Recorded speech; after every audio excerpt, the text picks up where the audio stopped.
Hello guys, આજે હું દાંતા તાલુકાની વાવ વિશે તમને જણાવીશ, જે દાંતાથી અંબાજી રોડ ઉપર આવેલ છે. સૌ પ્રથમ હરિવાવ છે, જે દાંતાથી 6 કિલોમીટરના અંતર આવેલ. હાલની સ્થિતિ ખંડિત હાલતમાં છે, પણ હજુ તેમાં પાણી ભરાયેલ છે અને જીવંત હાલતમાં છે. ત્યારબાદ બીજી વાવ પીપળાઈ વાવ તરીકે ઓળખાય છે, જે દાંતાના રાણા ઋષિ દ્વારા બનાવવામાં આવે. પહેલાં અંબાજી જતા યાત્રાળુઓને પાણી પીવા ઉપયોગ થતો હતો. અહીં એક પ્રાચીન પાળિયા જેવું મંદિર પણ આવેલ છે, જે જોવાલાયક છે. અહીં બનાસકાંઠા વન્યજીવ વિભાગ દ્વારા આ વાવનો ઇતિહાસ દર્શાવેલ છે.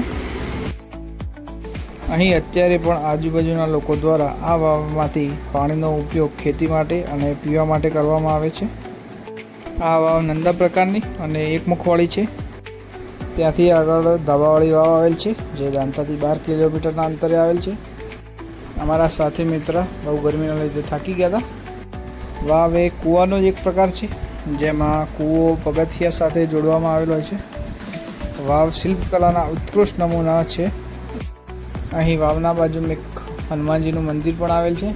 ત્યાં દર્શન કરી આ વાવ નિહાળી.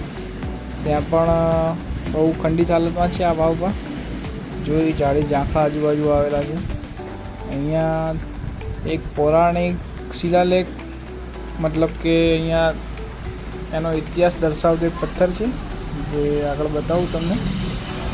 આ છે શિલાલેખ, જ્યાં ઉકેલી શકાય એવું નથી. આ ત્રણેય વાવ ઐતિહાસિક છે. તમે જોવા માંગતા એકવાર આવશ્યક મુલાકાત લો. વિડીયો ગમે તો લાઈક કરો, શેર કરો, કોમેન્ટ કરો. જય માતાજી.